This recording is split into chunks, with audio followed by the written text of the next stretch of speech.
سلسلے کو وہیں سے جوڑتے ہیں جہاں کل ہم نے سلسلے کو روکا تھا۔ اور آپ جانتے ہیں سلسلہ کیا تھا؟ حضرت سلیمان علیہ السلام کی بات ہو رہی تھی، چوٹی کا تذکرہ آیا تھا، اور بات پھر آگے بڑھتے بڑھتے ہدہد تک پہنچی تھی، اور ہدہد جو ہے وہ ایک خط لے کر بلقیس کے پاس گیا تھا۔ اس کے بعد کیا ہوا، لیکن اس سے پہلے میں تھوڑا سا آپ کو بتاتا ہوں کہ قصہ ہم نے روکا کہاں تھا۔ سلیمان علیہ السلام تخت پر تشریف فرما ہیں، آپ کے ساتھ ملائکہ بھی موجود ہیں، آپ کے ساتھ جنات بھی موجود ہیں، آپ کے ساتھ انسان بھی موجود ہیں، جانور بھی موجود ہیں، اور وہ تخت آگے بڑھتا ہے تو آپ نے اچانک پوچھا، چونکہ ہدہد آپ کو نظر نہیں آ رہا تھا اور آپ کی بڑی توجہ اس کے اوپر ہوتی تھی، تو آپ نے پوچھا کہ ہدہد کہاں ہے؟ آج وہ غیر حاضر ہے، نظر نہیں آ رہا۔ تو بتایا گیا کہ وہ اس وقت یہاں پر موجود نہیں ہے۔ سلیمان علیہ السلام نے فرمایا کہ یہ اگر کسی کام سے گیا ہے تو ٹھیک، لیکن اگر یہ غیر حاضر ہے تو پھر اس کو آنے دو، اس کے پر نوچ لیے جائیں گے اور اس کو ذبح کر دیا جائے گا۔ تھوڑی دیر کے بعد ہدہد آتا ہے آپ کی بارگاہ میں، تو جیسے ہی وہ بارگاہ میں جانے لگتا ہے تو کچھ پرندے اس کو کہتے ہیں کہ بھئی آج تو بہت ہی غضبناک معاملہ ہے، سلیمان علیہ السلام تم پر بہت گرم ہے اور ممکن ہے کہ وہ تمہارے پر نوچ لیں اور تمہیں ذبح کر دیں، اگر تم صحیح کام سے گئے ہو تو تمہاری ہو سکتا ہے کہ جان خلاصی ہو جائے۔ تو اس نے کہا ٹھیک ہے، میری جان خلاصی ہو جائے گی۔ اب چونکہ اس کے پاس ایک انفارمیشن تھی، ایک خبر تھی، اور خبر تھی بلقیس کے حوالے سے، تو اس نے جا کر تمام تر ڈیٹیلز سلیمان علیہ السلام کو بتلائیں کہ بھئی ایسے ایسے ایک ملکہ ہے، اور صاحب کیا جاؤ حشم ہے اس کا، کیا اس کی طاقت ہے، کیا اس کا لشکر ہے، کیا اس کے پاس محلات ہیں، اور کیا اس کے پاس سونا ہے، زیورات ہیں، اور اس کا تخت تو بڑا ہی خوبصورت، بڑا ہی عالیشان قسم کا تخت ہے۔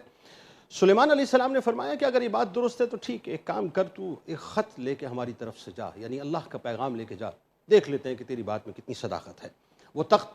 کے پاس پہنچا، یعنی بلقیس کے پاس پہنچا، اور بلقیس کو جا کے اس نے وہ خط جو ہے پھینکا، اور اس کے بعد وہ کنارے پہ کھڑا ہو گیا اور سارا تماشا دیکھنے لگا۔ اور میں نے آپ کو بتایا کہ اس کے بعد بلقیس نے اپنے تمام جو درباری امراء تھے اور جتنے مشیران تھے سب کو بلوایا اور ایک مشورہ کیا، تو ان میں سے اکثر و بیشتر کا یہ کہنا تھا کہ ہم جنگ کریں گے،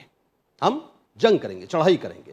لیکن بلقیس چونکہ عقل مند تھی، لہٰذا اس نے جنگ کا راستہ اختیار کرنے سے منع کیا۔ اب اس کے بعد کیا ہوا ذرا سنیے۔ وہ یہ صاحب کہ جو عقل مند بلقیس تھی، اس نے اپنے امیروں اور وزیروں کو سمجھایا کہ جنگ مناسب نہیں ہے، کیونکہ اس سے شہر ویران ہو جاتے ہیں، شہر میں عزت دار باشندے ذلیل و خوار ہو جاتے ہیں، قتل و غارت گری ہوتی ہے، اور ایک عجیب سا ماحول پیدا ہو جاتا ہے۔ اس لیے یہ مناسب خیال کرتی ہوں کہ کچھ ہدایے اور تحائف ان کے پاس بھیج دوں، اس سے امتحان ہو جائے گا کہ حضرت سلیمان علیہ السلام صرف بادشاہ ہیں یا اللہ کے نبی ہیں۔ اگر وہ نبی ہوں گے تو ہرگز میرے ہدیے قبول نہیں کریں گے، بلکہ ہم لوگوں کو اپنے دین کی اتباع کا حکم دیں گے، اور اگر وہ صرف بادشاہ ہوں گے تو میرے تمام تحائف کو مکمل طور پہ قبول کر لیں گے۔ چنانچہ بلقیس نے 500 غلام، توجہ رہے آپ کی، 500 غلام، 500 لونڈیاں بہترین لباس اور زیورات سے آراستہ پیراستہ کرنے کے بعد ان کی بارگاہ میں بھیجے، اور ان لوگوں کے ساتھ 500 سونے کی اینٹیں بھیجی ہیں۔ یعنی روایات میں وہ سونے کی اینٹیں آتی ہیں، اب کتنی بڑی ہیں اور کتنی وزنی ہیں یہ ظاہر ہے اللہ اور اس کے رسول صلی اللہ علیہ وآلہ وسلم بہتر جانتے ہیں۔ یعنی 500 سونے کی اینٹیں بھیجی، بہت سارے جواہرات بھیجے، مشک و عنبر بھیجی، ایک جڑاؤ تاج بھی بھیجا جو انتہائی حسین اور خوبصورت تھا۔ اب یہ سارا ماجرا ہدہد جو تھا وہ بیٹھا ہوا دیکھ رہا تھا، چونکہ اس کو خبر دینی تھی، وہ ساری باتیں سن رہا تھا، وہ ساری پلاننگز دیکھ رہا تھا، سمجھ رہا تھا۔ ہدہد کا جو نام ہے ناظرین تاریخ میں آتا ہے، اس کا نام عنبر تھا، اور وہ بڑا وفادار تھا حضرت سلیمان علیہ السلام کا۔ تو وہ یہ کہ صاحب جیسے ہی اب یہ لشکر روانہ ہوا، یہ دیکھ کر ہدہد بھی جو ہے وہ روانہ ہو گیا۔ حضرت سلیمان علیہ السلام کے دربار میں آ کر اس نے خبر پہنچائی، چنانچہ بلقیس کا قاصد، یعنی جتنے لوگ لشکر کے تھے، قاصد کے ساتھ جب چند دنوں کے بعد تمام سامان کو لے کر دربار میں حاضر ہوئے تو حضرت سلیمان علیہ السلام نے غضبناک ہو کر قاصد سے فرمایا، جیسا کہ قرآن پاک میں آتا ہے کہ آپ نے فرمایا کہ کیا تم لوگ مال سے میری مدد کرتے ہو؟ تو اللہ نے مجھے جو دیا وہ اس سے بڑھ کر اور بہتر ہے جو تمہیں دیا ہے، تم واپس جاؤ، ہم ان پر وہ لشکر لائیں گے جن کی انہیں طاقت نہ ہوگی، اور ضرور ہم ان کو ان کے شہر سے ذلیل کر کر نکال دیں گے اور وہ پست ہو جائیں گے۔ اچھا، یہ جملے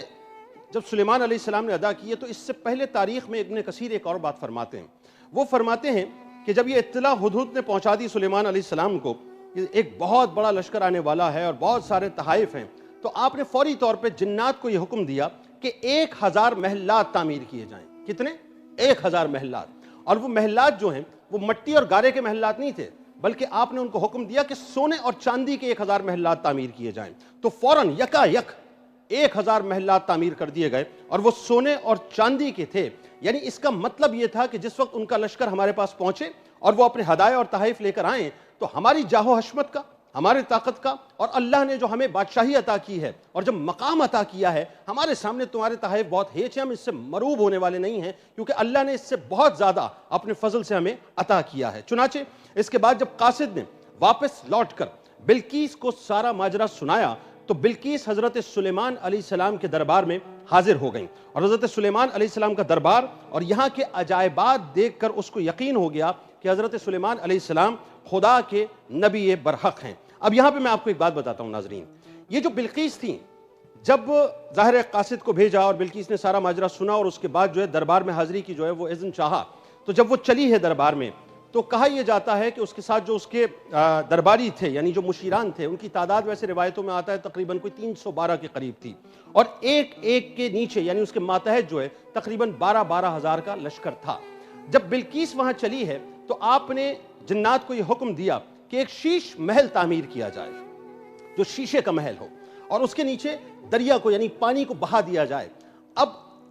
ہو یہ رہا تھا کہ جس وقت بلقیس پہنچی ہے تو اس کو یہ محسوس ہوا کہ جیسے یہ پانی ہے جس کے اوپر میں چل رہی ہوں، اور اس نے اپنے پائچے اوپر کرنے کی کوشش کی. یعنی اتنا حسین اور خوبصورت سا محل بنایا جس میں حضرت سلیمان علیہ السلام کا تخت بھی لگا ہوا تھا اور ان کی سلطنت اللہ کی طرف سے ظاہر ہے مطلب ہے یہ اندیا بنیادی طور پر اس کو دینا تھا. حضرت سلیمان علیہ السلام نے بلقیس کو اپنے دین کی دعوت دی تو اس نے نہایت اخلاص کے ساتھ اسلام قبول کر لیا. پھر حضرت سلیمان علیہ السلام نے بلقیس سے نکاح کر کے اس کو اپنے محل میں رکھ لیا. اس سلسلے میں ناظرین حدود کے جو کارنامے ہیں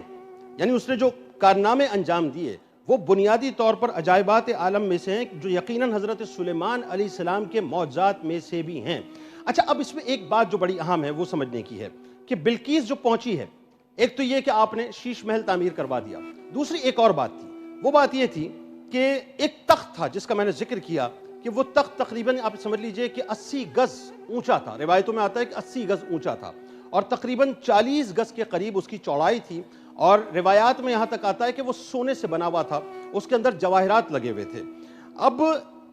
حضرت سلیمان علیہ السلام کے ذہن میں یہ بات آئی کہ بلقیس کے آنے سے پہلے یہ تخت میری بارگاہ میں آ جائے. اچھا ظاہر ہے اب یہ اس کے بارے میں کیا معاملہ تھا وہ میں آگے جا کے آپ کو بتاتا ہوں. تو قصہ یہ ہوا کہ بلقیس کا جو تخت شاہی تھا اس کے بارے میں اس کی لمبان اور چوڑان تو میں نے آپ کو بتائی، اور سونے اور چاندیوں سے اور موتیوں سے اور زیورات سے یعنی مختلف جواہر سے جو ہے وہ مکمل طور پہ سجا ہوا تھا.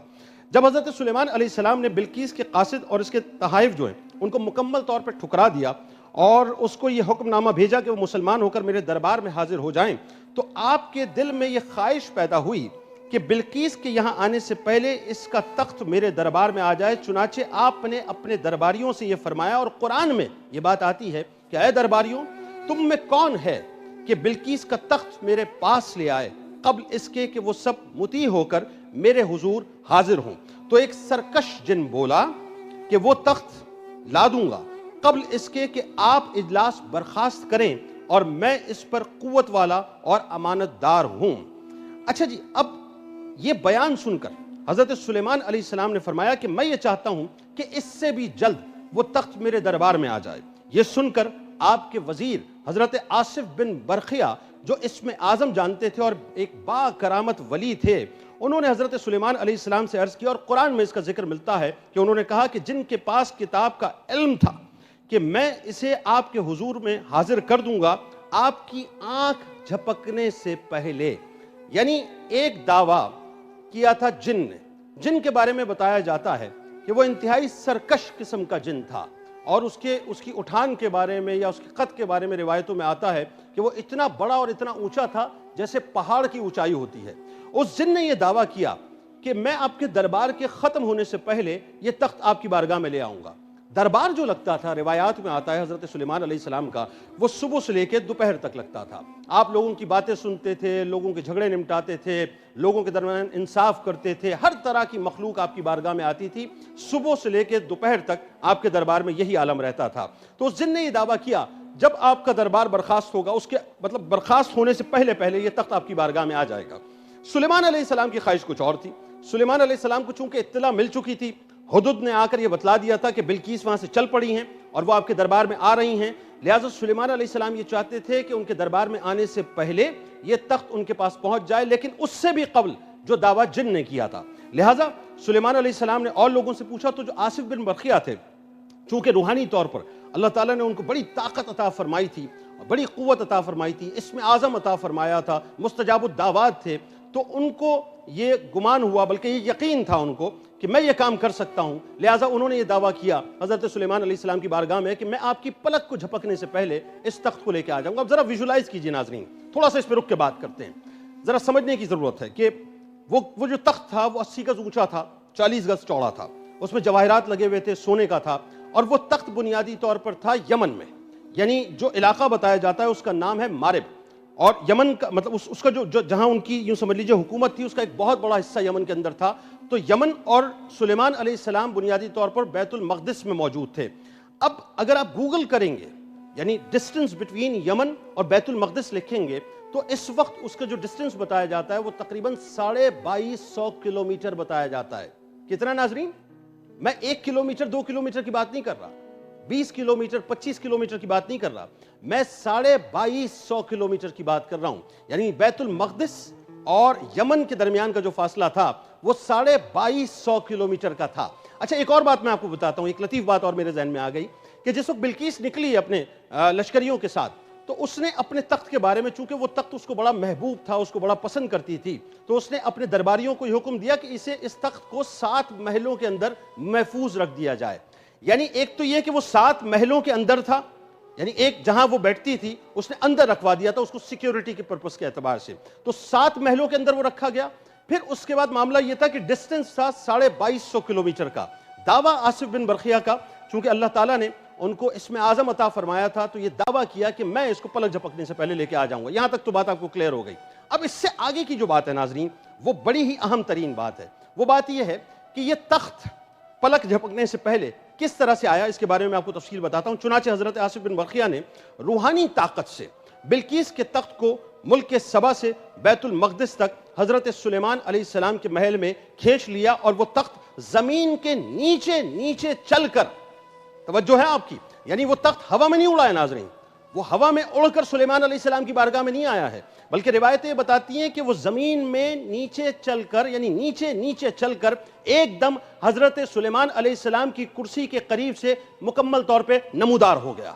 اب یہاں جو بات سمجھانے والی ہے وہ یہ ہے کہ تخت کو دیکھ کر حضرت سلیمان علیہ السلام نے یہ کہا کہ یہ میرے رب کا فضل ہے۔ دیکھیں، نبی جو ہوتا ہے نا، نبی بنیادی طور پہ اس کے اندر عاجزی اور انکساری ہوتی ہے، اور سلیمان علیہ السلام جہاں اللہ تعالیٰ نے ان کو بڑی شان اور شوکت عطا فرمائی، بڑی طاقت عطا فرمائی، بڑی قوت عطا فرمائی، وہاں آپ انتہائی عاجز تھے، منکسر المزاج تھے، ہر بات کو اپنے رب کی طرف پلٹا دیتے تھے کہ یہ میرے رب کا فضل ہے۔ تو فرماتے ہیں کہ یہ میرے رب کا فضل ہے تاکہ وہ مجھے آزمائے کہ میں شکر کرتا ہوں یا ناشکری کرتا ہوں، اور جو شکر کرے وہ اپنے ہی بھلے کے لیے شکر کرتا ہے، اور جو ناشکری کرے تو میرا رب بے پرواہ اور بڑی خوبیوں والا ہے۔ اچھا جی، اب یہ ذرا سمجھنے کی ضرورت ہے کہ یہ تخت 2250 کلومیٹر آپ کے ذہن میں ہے۔ اب آئیے ذرا سے اس کو ویژولائز کرتے ہیں۔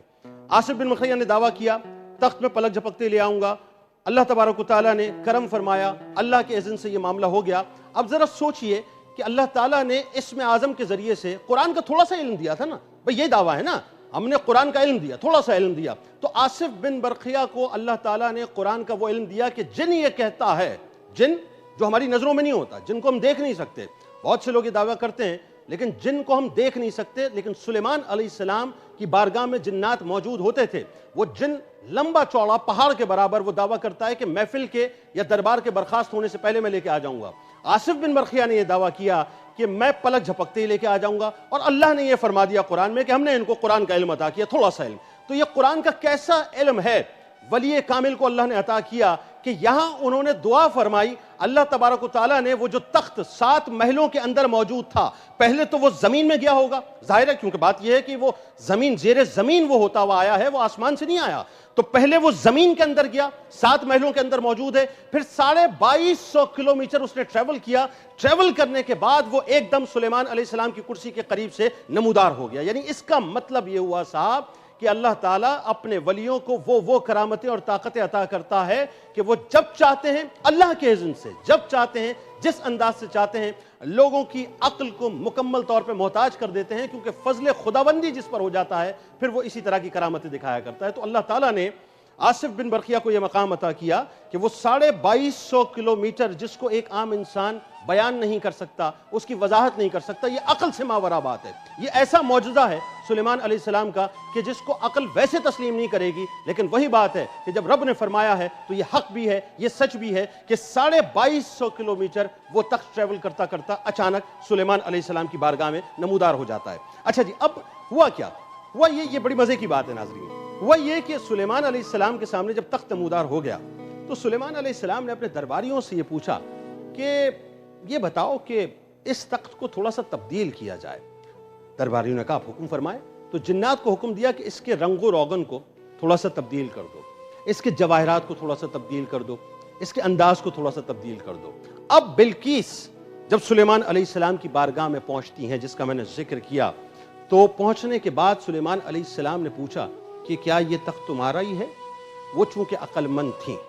اور انہوں نے بات بین کی، انہوں نے فرمایا کہ ہاں ہو بہو میرے تخت جیسا ہی ہے، لیکن پھر اس کے بعد وہ پریشان ہو گئیں اور ان کی عقل جو ہے وہ دنگ رہ گئی کہ اللہ تعالیٰ نے اپنے نبی کو وہ طاقت عطا کی کہ بلقیس کے دربار میں آنے سے پہلے اللہ تبارک و تعالیٰ نے اپنے نبی کے معجزے کے ذریعے سے اس تخت کو پہلے ہی سلیمان علیہ السلام کے دربار میں پہنچا دیا۔ ناظرین کرام، سلیمان علیہ السلام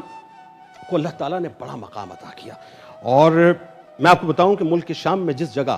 حضرت عیسیٰ علیہ السلام کا خیمہ گاڑا گیا تھا، ٹھیک اسی جگہ حضرت داؤد علیہ السلام نے بیت المقدس کی بنیاد رکھی، مگر عمارت پوری ہونے سے قبل ہی حضرت داؤد علیہ السلام اس دنیا سے پردہ فرما گئے، اور آپ نے اپنے فرزند حضرت سلیمان علیہ السلام کو اس عمارت کی تکمیل کی وصیت فرمائی۔ چنانچہ حضرت سلیمان علیہ السلام نے جنوں کی جماعت کو اس کام پر لگایا۔ اب یہ بڑی کمال روایت ہے، اس کو ذرا غور سے سنیے گا، کیونکہ یہ بیت المقدس جو ایکچولی یہ بہت بڑا ایریا ہے، یروشلم میں ایک بہت بڑا ایریا ہے ناظرین، جہاں پہ مسجد اقصیٰ بھی موجود ہے، جس کے بارے میں یہودیوں کا یہ کلیم ہے کہ یہ جو سلیمان علیہ السلام نے جو معبد تیار کیا تھا بنیادی طور پہ بیت المقدس، یہ ہیکل سلیمانی کا کلیم کرتے ہیں، اور ان کا کہنا یہ ہے کہ مسجد اقصیٰ کو ختم ہونا چاہیے، یہاں پر دوبارہ ہیکل سلیمانی کی تعمیر ہونی چاہیے، کیونکہ کنگڈم آف ڈیوڈ کا جو ان کا تصور ہے، یا جسے وہ ایک پرومس لینڈ کی جو کمپلیشن کی جو وہ بات کرتے ہیں، اس سلسلے میں یہ کہتے ہیں یہ بنیادی بات ہے کہ یہاں پر وہ ہیکل بننا چاہیے جس ہیکل کو ختم کر دیا گیا۔ اور آپ جانتے ہیں کہ اسی کے ساتھ جو ہے وہ اپنا ایک ڈوم آف راک بھی موجود ہے، اسی کے ساتھ جو ہے وہ دیوار گریا بھی موجود ہے۔ اس دیوار گریا پر کھڑے ہو کر تمام یہودی صبح و شام دعا کرتے ہیں، اور اپنے مسیحا، جن کو وہ مسیحا جانتے ہیں، اپنے مسیحا یعنی ہمارے نزدیک وہ دجال ہے، اس کے خروج کے لیے یعنی اس کی آمد کے لیے دعا کرتے ہیں، اور وہ کہتے ہیں کہ اسی دیوار سے وہ تمام نکلیں گے، یعنی اس کا پورا لشکر نکلے گا، اور پھر اس کے بعد دنیا میں ہماری حکومت ہوگی۔ بہرحال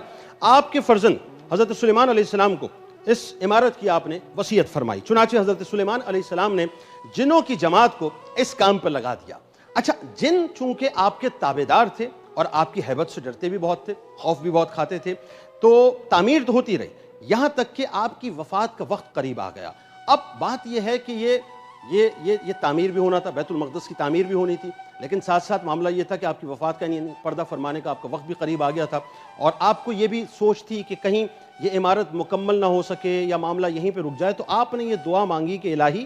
میری موت جنوں کی جماعت پر ظاہر نہ ہونے پائے، تاکہ وہ برابر عمارت کی تکمیل میں مصروف رہیں، اور ان سبوں کو یہ علم غیب کا دعویٰ ہے وہ بھی باطل ٹھہر جائے۔ یعنی ان کو یہ دعویٰ تھا کہ وہ سارا علم جانتے ہیں جنوں کے بارے میں بات ہو رہی ہے، تو ایک تو ان کا دعویٰ جو ہے اس کا رد بھی ہو جائے، ان کو معلوم بھی نہ ہو، اور یہ بھی دعا ساتھ ساتھ آپ نے فرمائی کہ یا اللہ میری موت سے پہلے مجھے میری موت کا وقت بتا دے۔ یہ دعا مانگ کر آپ محراب میں داخل ہو گئے۔ ایک روایت میں آتا ہے کہ آپ محراب میں داخل ہوئے، اور ایک روایت آتی ہے کہ جی آپ کا ایک شیشے کا گھر بنایا گیا، اور اس شیشے کے گھر کے اندر آپ اللہ کی عبادت میں مصروف ہو گئے، اور اپنی عادت کے مطابق اپنی جو لاٹھی تھی، جو آپ کا عصا تھا، اس سے آپ ٹیک لگا کر عبادت میں کھڑے رہے، اور اسی حالت میں آپ کی وفات ہو گئی۔ مگر جن تھے جو مزدوری کر رہے تھے، یہ سمجھ کر کہ آپ زندہ ہیں، برابر کام میں مصروف رہے عرصہ دراز کے بعد، کیونکہ ان کو یہ پتا تھا کہ سلیمان علیہ السلام کبھی کبھی ایک ایک مہینے، کبھی کبھی دو دو مہینے، کبھی کبھی تین تین مہینے اللہ کی بارگاہ میں مستقل عبادت فرماتے تھے۔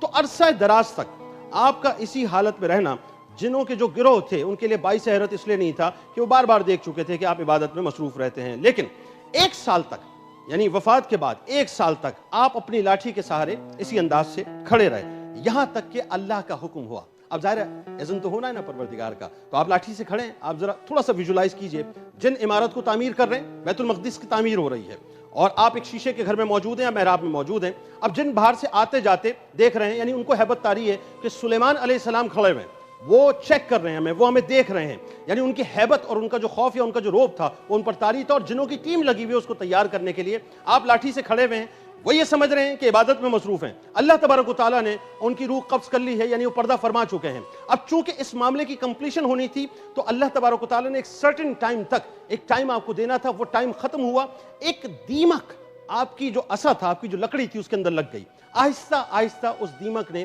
آپ کی لکڑی کو کھوکھلا کرنا شروع کیا، یعنی عصا کو کھوکھلا کرنا شروع کیا، اور عصا گر جانے کے بعد آپ کا جسم مبارک زمین پر آ گیا۔ اس وقت جنہوں کو یہ پتا چلا، یعنی جو ان کی پوری جماعت اور گروہ کام کر رہی تھی، کہ سلیمان علیہ السلام کی وفات ہو گئی ہے۔ قرآن مجید میں اللہ تعالیٰ نے اس واقعے کو ان لفظوں میں بیان کیا کہ پھر جب ہم نے یعنی حضرت سلیمان علیہ السلام پر موت کا حکم بھیجا تو جنوں کو ان کی موت دیمک ہی نے بتائی جو ان کے عصا کو کھا رہی تھی۔ پھر جب حضرت سلیمان علیہ السلام زمین پر آ گئے تو جنوں کی حقیقت کھل گئی کہ اگر وہ غیب جانتے ہوتے، دیکھیں یہاں اللہ تعالیٰ نے رد کیا ہے کہ کوئی دعویٰ تمہارا صحیح نہیں ہے، غلط بات ہے یہ کہ تمہیں غیب کا علم ہے۔ غیب کا علم اللہ کو ہے، اور اللہ کی عطا سے اللہ کے رسولوں کو، اللہ کے انبیاء کو ہوا کرتا ہے، اللہ کے محبوبوں کو ہوا کرتا ہے۔ تو اگر وہ غیب جانتے ہوتے تو وہ اس ذلت کے عذاب میں اتنی دیر تک نہ پڑے رہتے۔ یہ قصہ ناظرین یہاں پر ختم ہوتا ہے۔ میرے ساتھ رہیے، زندگی رہی انشاءاللہ تو اب سے کچھ لمحوں کے بعد دوبارہ ملاقات ہوتی ہے۔